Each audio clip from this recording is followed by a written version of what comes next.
El no como estrategia empresarial. Por Agustín Vivancos, CEO and founder de Jungle. Vengo a hablar de una palabra que hoy en día está como mal vista, ¿no? Porque hay tantas oportunidades y en el mundo del si puedo, decir no parece como un poco de rebelión, ¿no? Entonces, hace 5 años nos invitó Javier a presentar la transformación, digamos, de Domo a una nueva compañía que era PS21.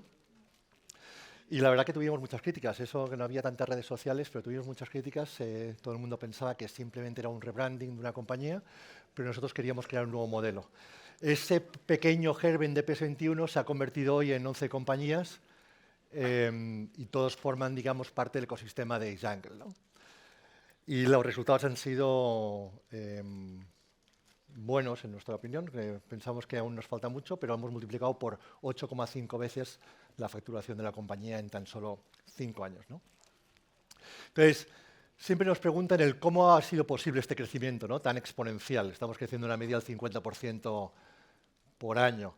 Y decimos que la mejor forma de crear una estrategia empresarial es decir el no. Y cuando decimos no, tienes que responder a estas 3 preguntas clave. ¿A quién no, o sea, qué no voy a hacer? ¿A quién no voy a ir o a quién no voy a comunicar? ¿Y cómo no lo voy a hacer? Esto parece sencillo, pero normalmente es o sea, no lo es, ¿no? Todo el mundo quiere ir a todo el mundo quiere coger todas las oportunidades posibles y pocas veces se dice el no. De hecho, os voy a decir 3 razones por las que decir no. Una es la claridad. O sea, tú y tu equipo lo tienen más claro cuando saben lo que no tiene que hacer. De hecho, el no ayuda a tomar muchas decisiones. Encuesta tras encuesta, cada vez que vamos a una compañía y preguntamos a la gente cuál es la estrategia de tu compañía, normalmente la gente no lo sabe. O si lo sabe, son palabras bonitas, puestas pues eso, en frases que no tienen mucho sentido y que tampoco son movilizadoras, ¿no? Pero lo curioso es que cuando escarbas un poco más y le preguntas a la gente qué es lo que está haciendo tu compañía o qué decisiones ha tomado tu compañía, eso es lo que es la estrategia. Las decisiones que toma tu compañía son aquellas que marcan su estrategia. De hecho, por eso hay tanta incongruencia, ¿no? Porque a veces ves bonitas palabras en las paredes de las compañías y luego hacen todo lo contrario en su día a día. Entonces, la segunda razón es el foco. Naturalmente nos comprometemos a muchos más proyectos de los que somos capaces de abarcar y toda la energía, los recursos se dispersan. Pasa tanto a nivel de organización como a nivel de personal, ¿no? Y entonces al final lleva a que quedas mal con todo el mundo y lleva, pues, en muchos proyectos empresariales al fracaso porque estás haciendo demasiadas cosas. Y luego es innovar. Innovar es igual a decir no. Esto es una frase que decía Steve Jobs, que rechaza lo innecesario, ¿no? Decía que para decir un sí potente tenía que decir 1000 noes, pero no son 1000 noes a cosas que no apetecen, no son 1000 noes a proyectos que son malos, no son 1000 noes a cosas malas, digamos, son noes a cosas que son muy buenas. De hecho, la estrategia empresarial es elegir sobre 2 cosas que son realmente buenas las dos. Si no te cuesta, no es estrategia, es simplemente pues, una cosa que no quieres hacer o que es una cosa mala, ¿no? Y esto lo hemos puesto, digamos, en un framework. Entonces, esto se puede utilizar también a nivel personal, ¿no? Que al final dices, oye, pues en el horizontal dices, digo sí, pues muchas veces o pocas veces, y en el vertical dices no, pues muchas veces, pocas veces, ¿no? Lo peor es decir sí muchas veces y no pocas veces. Al final allí, pues es pérdida de tiempo, dispersión del foco, dispersión de recursos y peores resultados, ¿no? Y de hecho, si dices sí a cosas que además son malas, pues lo empeoras, ¿no? Cosas que efectivamente no tienes las capacidades para hacerlas o cosas que no tienes tiempo para hacerlas o ya sabes que no llegas, ¿no? Luego está el pocas veces sí, pocas veces no, pues eso o es una compañía que tiene parálisis por análisis o eres un poco baguete y pues no te decides y no haces nada, pues ni sí ni no y vas haciendo, ¿no? Luego está el muchos sí, o sea, muchas veces no y muchas veces sí, y eso rara vez lo vemos, pocas veces sí, existe. Y luego está el sweet spot, que naturalmente es decir, muy pocas veces sí y muchísimas veces no. O sea, de hecho dicen que por cada sí que dices en tu vida deberías decir 20 noes, ¿no? A las fiestas, a las cenas, a los compromisos, a los proyectos empresariales, a todo. Naturalmente tienes que decir sí a las cosas correctas y decir no a las cosas no incorrectas, ¿no? O sea, si es al revés, pues tienes un problema. ¿Y nosotros cómo lo hacemos en la compañía? Pues lo importante es detectar los buenos sí. ¿Cómo detectamos los buenos sí? Primero hacemos las 5, preguntamos el por qué, ¿no? El why famoso las 5 veces. ¿Por qué esto? ¿Por qué esto? ¿Por qué esto? ¿Por qué esto? ¿Por qué esto? Luego pensamos en la estrategia a largo plazo. Naturalmente, si no tienes estrategia o tu equipo no tiene clara la estrategia, pues no va a poder detectar los buenos síes. Y luego está naturalmente confiar en la intuición. Es algo que en toda la compañía, está claro que somos una compañía creativa y somos de los que pensamos que el futuro de la publicidad es el mejor momento para estar en publicidad y de hecho que la inteligencia artificial es de las mejores herramientas que han venido para potenciar aún más la creatividad, ¿no? Pero confiamos mucho en el gut feeling, ¿no? En el instinto. Y el instinto no deja de ser aquellas cosas que tienes de experiencia, todo lo que has leído. El gut feeling sería como tu propia ChatGPT, ¿no? Aquello que realmente está aquí acumulado y cuando te preguntas algo a ti mismo, pues te surge, ¿no? Y luego está que expliques siempre el por qué no, ¿no? A la gente cuando rechazas un proyecto, cuando rechazas alguna petición, pues el por qué no. Y ahora os quiero poner 3 ejemplos de nos, tres ejemplos reales que aplicamos en nuestra compañía, ¿no? Por ejemplo, en nuestra filosofía, en nuestra estrategia de talento, tenemos un no que es que no contratamos a competent jerks, que al final son, no sé si puede decir Javier, pero son imbéciles competentes, ¿no?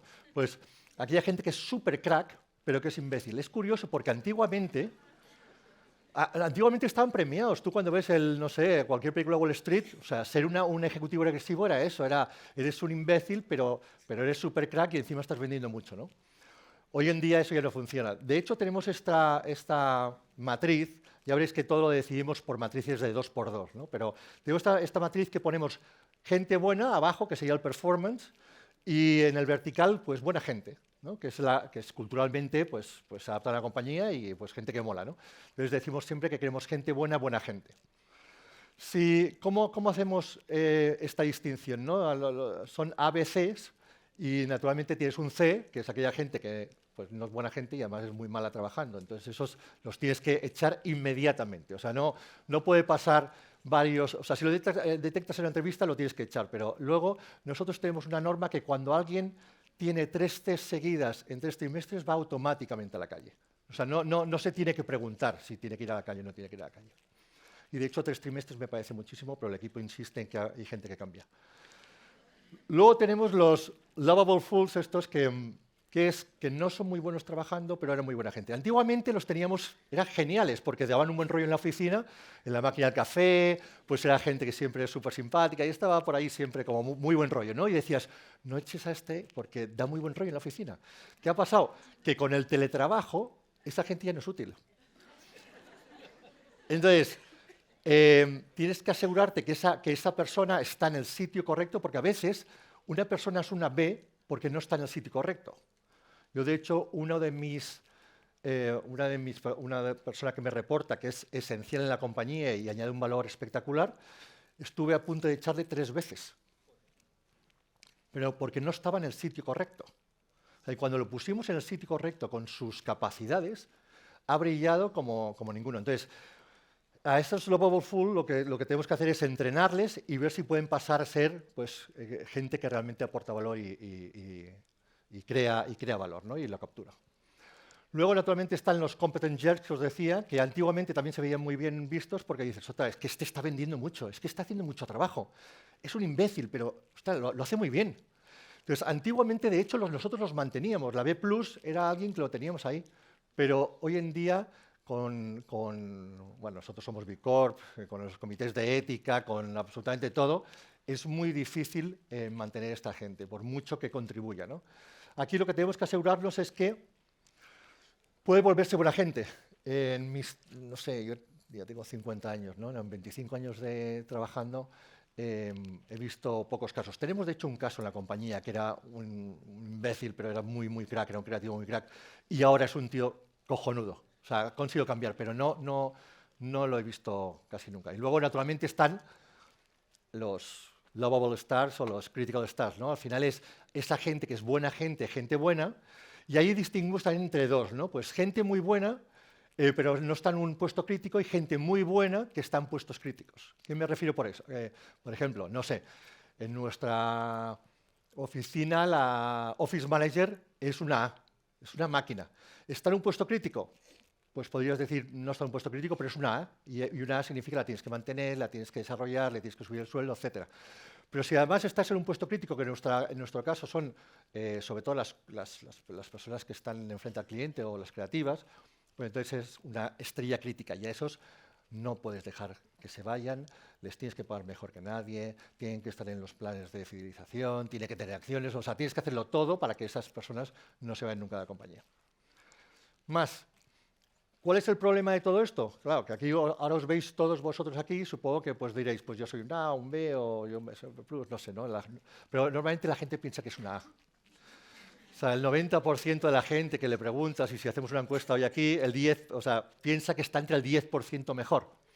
Y eso es una jodienda, porque es que no es la realidad. Igual eres el mejor en un puesto determinado, ¿no? Pero en otro no. Entonces ahí hay que hacer un poco de autocrítica también. Nosotros lo que utilizamos es el radical candor. No nos gustan nada las performance reviews estas de final de año, de que, bueno, te voy a decir lo que te voy a evaluar el último año en una sesión, porque normalmente evalúas las últimas 3 semanas, con lo cual no es bueno, y utilizamos radical candor, que significa, pues, soy muy radical diciéndote las cosas como son, soy muy honesto, muy radical, muy de frente, pero con un poco de candor, que candor es como un poco de, pues eso, más amabilidad, ¿no? Mi equipo me dice que por favor sea más candor que radical, pero lo estoy intentando, ¿no? Y al final decimos feedback positivo también, ¿no? Porque el feedback no sirve absolutamente para nada, o para casi nadie, ¿no? Y me decía un profe que no sirve para nada porque la gente no sabe dar feedback ni sabe recibir feedback. Entonces, es un problema, y más en España, ¿no? Entonces, cuando te dicen la palabra feedback o ven a mi despacho y te voy a dar feedback, automáticamente te pones en el fight mode, que le llaman, ¿no? O sea, en una actitud defensiva. Y cualquier cosa que se te diga, te entra por una oreja y te sale por otra. O sea, jamás funciona el feedback. Entonces, por eso lo cambiamos a feedback positivo y al instante, ¿no? Y es, oye, eso que has hecho, y además si hicieras esta presentación de esta manera o lo presentas así, pues serías mucho mejor, ¿no? Entonces, para que eso bueno, haga que la gente vaya aprendiendo y vaya avanzando. Y luego, cuando las cosas no funcionan, también siempre, pues aquí habrá mucho directivo y habrá mucho, gente que lleva a otra gente en su equipo, y siempre pensamos que la culpa es de los demás. Y esto está comprobado, no es una frase mía, es una frase de un profesor mío de Harvard que me decía, el 99% de los problemas siempre son del jefe. ¿No? Porque yo le decía, oye, que tengo aquí problemas con el equipo, que no hay manera de esto, y dice, el problema eres tú.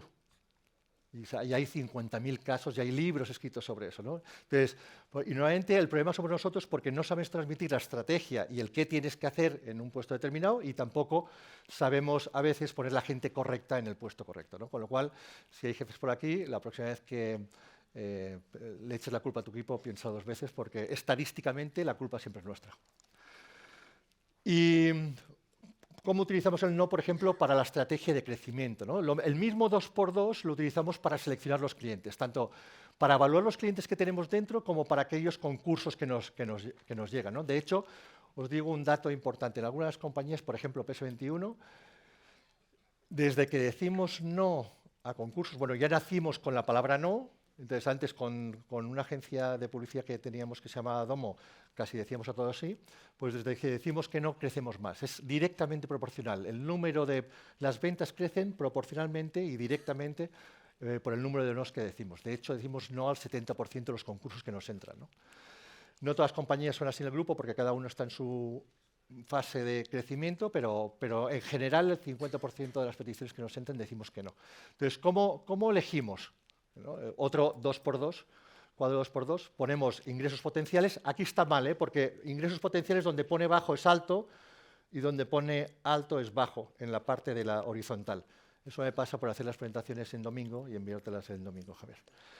Entonces, potenciales ingresos y potencial creativo, ¿no? Y decimos, potencial creativo para nosotros es 7 para arriba. Naturalmente, si es menos de 7, no aceptamos directamente ningún cliente, ¿no? O sea, y cuando decimos 7 es un trabajo que nos gustaría que saliera a la calle o que se podría publicar en una publicación y no tendríamos vergüenza por haberlo hecho, ¿no?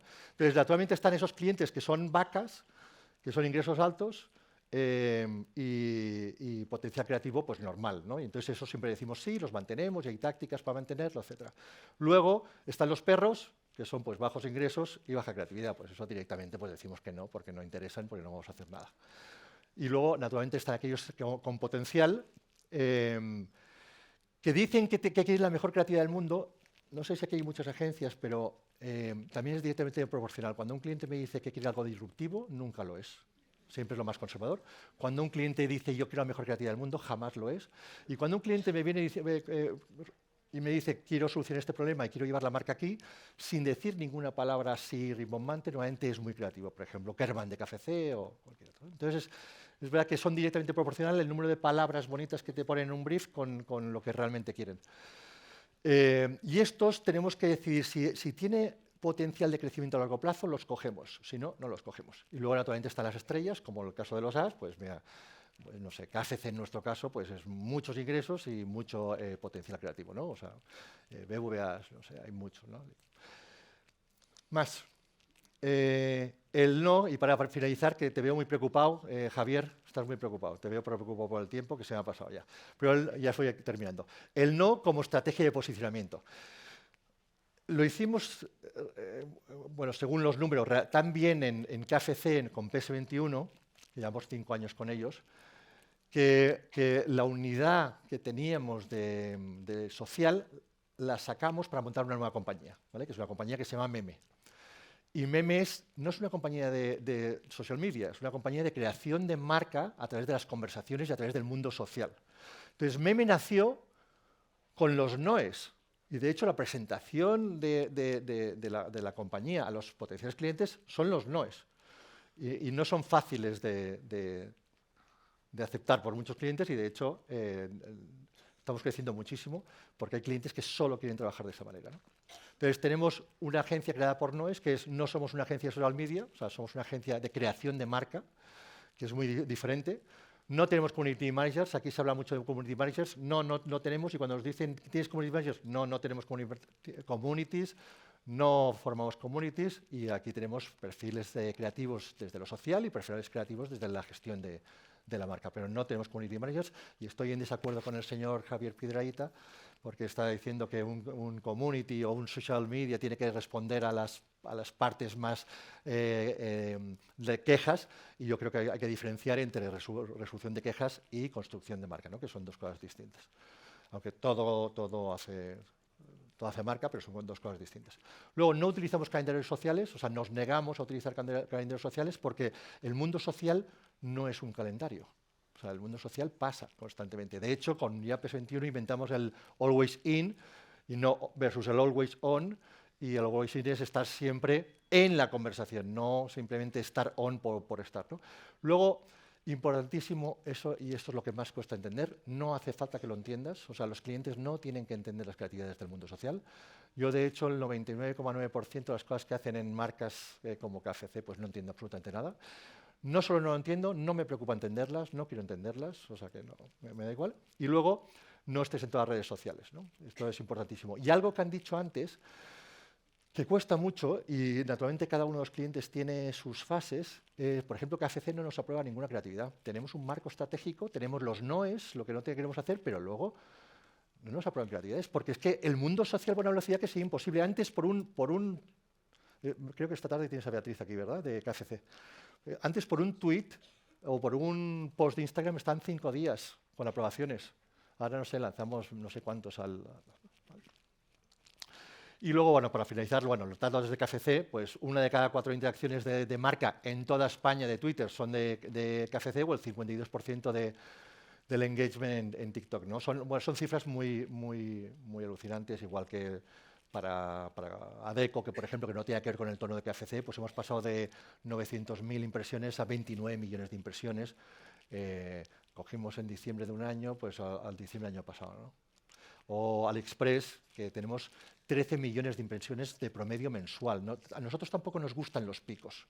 A nosotros nos gusta tener una conversación social constante y que no haya estos picos que de repente se habla de la marca, como mostramos antes en Schweppes, pero ya nunca más hablan de la marca, ¿no? O sea, entonces no nos sirve absolutamente para nada, más allá de tener un pico, ¿no? Y sí, esto nosotros no fuimos, ¿eh? O sea, si alguien se pregunta lo de Cristiano y tal. Y, bueno, Ubisoft también. Bueno, la verdad que funciona muy bien diciendo no. Entonces, para ir concluyendo, porque me veo que estás aquí dándome prisa, esta sí que la voy a leer porque me gusta esa frase, pero es el no es una negación. Esto es importantísimo. No es negar o decir no porque sí, sino una afirmación poderosa de prioridades, foco y autenticidad. En un mundo abrumado por las oportunidades, la capacidad de decir no se convierte en nuestra herramienta más valiosa hacia el crecimiento, ¿no?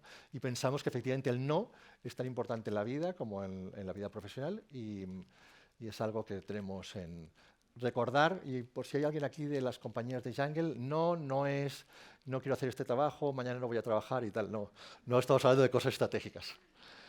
Listo. Yo creo que hay aquí un vídeo que me tienen que poner y ya finalizo.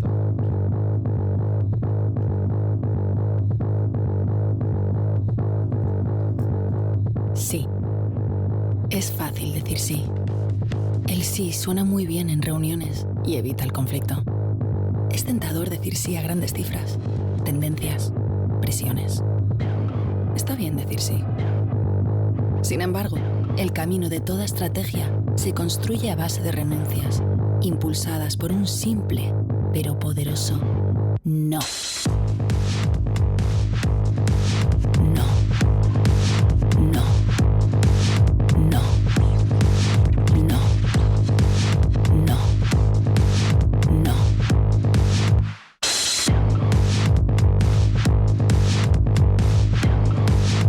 Jungle. Wild Business. Questions and Answers. Con Javier Lo tengo. Piedrahita, CEO and founder de marketingdirecto.com. Y gracias, Javier, por ponerle el nombre del evento. Es verdad, eso voy a decir ahora. Muchas gracias a ti, que no te he dado los buenos días. Que muchas gracias por el nombre, porque es verdad que cómodo, Agustín, porque el nombre es verdad que nos inspira mucho. Joder. Y también ahora me está inspirando mucho lo de los nos, porque es verdad que estaba pensando en mi propia compañía, lo que dices tú, los directores somos los culpables de muchas cosas, aunque echamos la culpa a veces fuera. Y me pasa lo mismo a veces con mi compañía, con marketingdirecto.com. La verdad es que os habéis posicionado bien con eso de los nos, ¿no? Que no es fácil, pero te has posicionado ahí bien, porque es la agencia de los nos, no se puede decir así, no sé si... No. Lo puedo decir así un poquito, no, que no coge cualquier cosa. No, pero digo, para gestionar la ahí se lo estrategia cojo de la bien. compañía sí que animamos a cada una, incluso de las compañías y los que es de cada compañía que tenemos en el grupo, a saber a quién no van a ir, qué no van a hacer, qué proyectos no van a coger, porque se dispersan. Y de hecho, de verdad que es una correlación directa. Cuanto más no es, más crecimiento. Fíjate, sí, ahí está el ejemplo de KFC, que esta tarde está Beatriz, como dices tú, y que me acuerdo cuando la lluvia está de la arena y todas las campañas que habéis hecho en tiempo real y la fuerza que tenéis en las redes sociales, ¿no? Con los seguidores, ¿no? Todo esto tiene que ver con este concepto tuyo del no y del real time, y no sé si se mezcla todo. Es cuestión de foco y naturalmente de escuchar lo que está pasando en la calle, ¿no? En el caso concreto de KFC, sí, pero esta tarde KFC, Beatriz lo contará mucho mejor que yo, ¿no? Pero en cuanto a estrategias empresariales, que es lo que realmente nos preocupa, y cuando digo estrategia empresarial es también la estrategia de un cliente de hacia dónde quieres llevar tu marca, ¿no? O sea, y a quién no vas a ir o qué no vas a comunicar, ¿no? Porque siempre se quiere hacer todo, y hay muchas oportunidades y todo el mundo quiere ir detrás de cualquier oportunidad que sale, ¿no? Ya sea metaverso, inteligencia artificial, cualquier cosa que salga es como tengo que ir detrás de eso, y ahí también se dispersa uno, ¿no? Los hypes, ¿no? Sí. Que vamos como locos detrás en el sector, ¿no? Sí. Somos demasiado. Y el tema de los imbéciles, que lo has dicho tantas veces ahí con los empleados. Pero, El empleado pero es una imbécil, palabra no, del sí, me ha hecho diccionario, gracia. no es un insulto. Pero, jolín, ¿qué pasa? Que estamos rodeados también de empleados que son complicados, ¿no? Dilo claramente, no sé, porque está claro que no es fácil encontrar y dar con la gente adecuada. Es que has hecho una gran parte de tu presentación era ese tema. No, pero hay varias cosas, ¿no? No es fácil en el equipo que trabajas y no es fácil tampoco en las relaciones con el cliente, ¿no? Y ahí también te digo una lanza a favor de los clientes, porque normalmente las agencias tradicionalmente siempre han echado la culpa a los clientes de que no salen las cosas.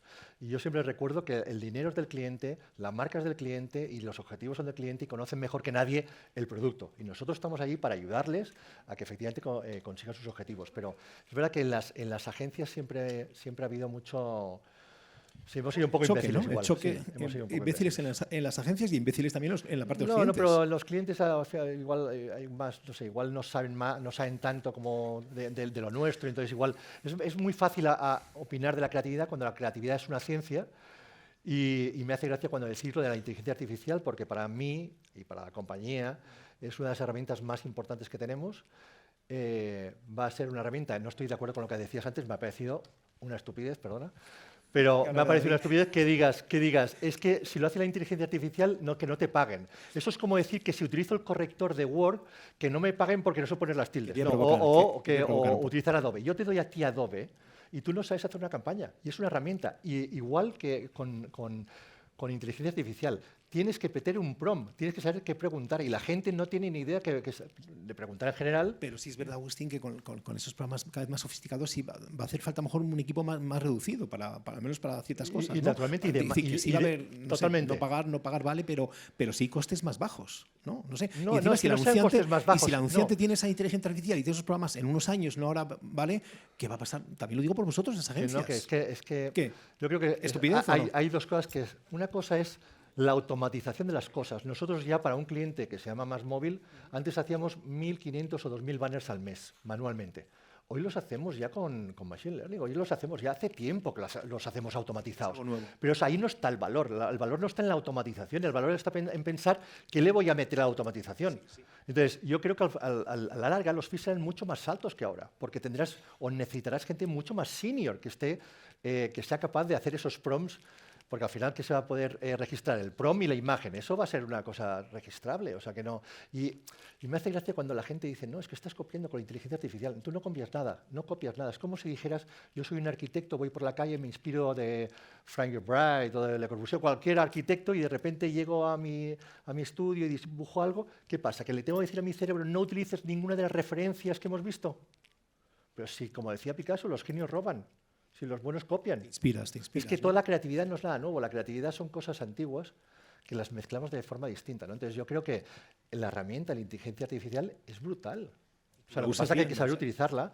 Es como las notas de prensa. ¿De verdad en el futuro vamos a hacer notas de prensa? Si lo que quiero hacer...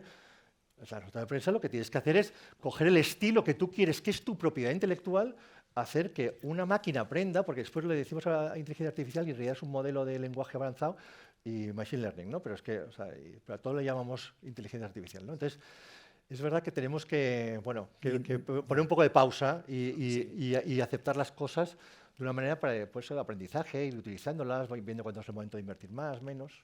No, tienes razón, encima hay que reflexionar. Lo que tú has hecho aquí es hacernos reflexionar y ver un poquito el interior. Siempre estamos hablando de publicidad hacia afuera y tú nos has abierto un poquito también el tema de cómo funcionáis las agencias o cómo pueden funcionar o hacia dónde tiene que ir el camino, ¿no? Que es un poco el modelo tuyo, que también es un modelo muy diferenciador del mercado ahora mismo, ¿no? Y es curioso porque yo creo de verdad que es el mejor momento, y aquí yo creo que hay gente joven que está en la universidad, pero es el mejor momento para estar en creatividad de la historia de la humanidad. De la historia. O sea, cuanto más automatización, cuanto más algoritmos, más se va a necesitar la capa creativa de verdad. La capa que surge de un serendipity que no sabes de por qué ha surgido eso, que no deja de ser tus experiencias y la capacidad de unir puntos distintos. Pero estamos en el mejor momento para estar en creatividad. ¿Cuál es el modelo empresarial? Eso ya cambia. Pero es que llevamos atacando la publicidad desde 1890, que más o menos se inventó. O sea, no sé si Walter Thompson se inventó en 1890 o algo así. O sea, y llevamos atacando la publicidad desde entonces. Y la publicidad y la creatividad no va a acabar mientras haya marcas que quieran vender a gente. Algo en ese... Necesitas un mensaje para poder vender eso, ¿no? Y fomentamos la creatividad en la sociedad, una sociedad que el tema de TikTok, estás ahí todo el día distraído, que ya no te enteras de nada, el tema de decir, estamos viendo también la inteligencia artificial que tú has dicho, es decir, ¿tú crees que la creatividad del cerebro humano se está, así como está el mundo ahora mismo, con esta rapidez y estas herramientas y estas cosas que están pasando, se está fomentando o vamos hacia abajo en creatividad o vamos hacia arriba? Ya digo, vamos hacia arriba. Eso ya se escapa un poco de la creatividad de publicidad, pero yo creo que es efectivamente una de las mejores recomendaciones que me hicieron a mí, me parece fue en 2013 en Silicon Valley, en Singularity University, me dijeron que dejara de ver las breaking news, o sea, las noticias del día a día. O sea, las dejes de ver. Dejas de ver. Deja de verlas. Si las dejas de ver, empiezas a tener una visión, una perspectiva del mundo muy diferente al titular, ¿no? Entonces, hoy en día, por eso lo del no. De hecho, este verano me leía un libro que se llama Shut the Fuck Up, que al final es Calla tu boca, que es un libro de un autor del New York Times que decía que en este mundo parece que todo el mundo tenga que dar la opinión de todo. Que todo el mundo va a opinar de Israel, todo el mundo va a opinar de inteligencia artificial, sin saber por qué hay un conflicto o sin saber qué hay detrás de la inteligencia artificial. Entonces, nos creemos en el derecho de opinar por opinar. Entonces, yo creo que tenemos que volver a la reflexión y al tener un poco de espíritu crítico. Y eso ya, digamos, escapa un poco de de la publicidad, tal, esto ya es más de vida, ¿no? Pero hablando encima de espíritu crítico, que yo creo que también, que es lo que decías tú antes, ¿no? Que no confundamos cuando yo le digo a Iberia, por ejemplo, oye, mira, decías tú, para crear marca las redes sociales o para pero eso que te dice Iberia me parece fenomenal. O sea, pero a mí esa marca, lo digo porque muchas veces los creativos está muy bien la creatividad que hacéis, las campañas, pero si luego la marca me fastidia y si luego me sale mala cosa, Iberia hubiese pasado de mí, pierdo el avión, ¿de qué sirve la mejor creatividad, es decir, el mejor trabajo que hacéis las agencias para las marcas si yo ya salgo fastidiado la experiencia? Esto me pasa en las tiendas con las colas, el otro día con la Bershka, la cola increíble, le digo, chica, pero abre la caja. ¿Y tú qué vienes? ¿A atacarnos? No, vengo a que abráis la caja, no a discutir contigo, jolines. Es decir, ya la experiencia, ya me has fastidiado la experiencia de compra y ya tengo ahí el tuit puesto, este domingo, el sábado, J. Piedrahita. Es decir, ya tenemos mal rollo. Es decir, ¿de qué sirve luego hacéis todas las cosas tan bien si luego la experiencia es negativa? No, Agustín, no sirve nada. Ahí hay un problema grande. No sirve nada. Es que si no tienes un eso. buen producto y una buena experiencia, da igual la publicidad que hagas, se cae por su propio Pues peso. constantemente hay experiencias malas. Sí. Bueno, pero fíjate ahora en el lujo. O sea, ¿quién ha dicho que la experiencia del lujo es hacer cola en un Chanel? ¿Estamos locos? De verdad la gente está haciendo... Y así está, ¿no? Haciendo cola en Chanel o en Louis Vuitton tal, y está haciendo cola, ¿no? Eso es la anti-experiencia del lujo. Pero efectivamente, si no hay una buena experiencia... De hecho, si no tienes un buen producto, da igual la publicidad que hagas. O sea, y por eso las compañías tienen que saber decir no y cuáles son aquellas actividades que hacen que su ventaja competitiva sea única. Pero lo que no tiene sentido es que tú digas en la publicidad o en las redes sociales una cosa y luego hagas lo contrario, que eso es lo que suele... A mí eso me da mucha rabia, porque es verdad que hacemos aquí un gran trabajo, gente muy buena, y luego siempre tiene que haber un empleado, una empleada, un call center, alguien que lo fastidia todo. Y eso me da una rabia tremenda porque yo trabajo en esto y quiero que esto vaya bien y no quiero que las cosas salgan mal, pero luego veo la realidad. Encima solo tenéis que ver lo que dice la gente, ¿no? No sé, ¿cómo se dice? Los comentarios. A ti te llevarán las marcas en palmitas, ¿no? Porque eres un hater, ¿eh? ¿Un qué? ¿Un hater? Eres un hater, te si llevarán en palmitas. Pero si yo os quiero. Este tío, macho. Pero ¿cómo va a ser un hater? Ya, pero... ¿Cómo va a ser un hater si estoy aquí fomentando desde 24 años aquí hablando de las marcas? Venga, hombre. Cada vez que hablas, no digas eso. das caña a todo. Vamos. Sí, porque soy espíritu crítico, lo has dicho tú. Espíritu crítico, si tú mismo has dicho que hay que tenerlo. Ahora, Sí, a mí os ahora tengo me digas que soy un hater, tengo que decir joder. una cosa, que mi primera experiencia con... No, y te lo voy a Javier, decir lo una digo. cosa personal entre nosotros dos. Para que la primera entrevista que me hace este tipo de aquí al lado, yo tenía otra agencia y tenía 32, 33 años, o sea, imaginaos que hacía tiempo. Y entonces... No sé por qué le caía mal, pero le caía mal. No sé si ahora te caigo bien o mal, pero puso el pijo del jersey rosa. El pijo del jersey rosa en la entrevista. O sea, yo diciendo, es que soy muy pijo, sí. Soy más pijo de lo que te puedes llegar a imaginar. Sí, es una forma de conocerse, ¿no? Bonita, buena. Sí, así nos conocimos. El pijo de la... Y aquí estamos. Ella, ¿no? Ahora mira dónde ha llegado aquí y dónde estamos los dos.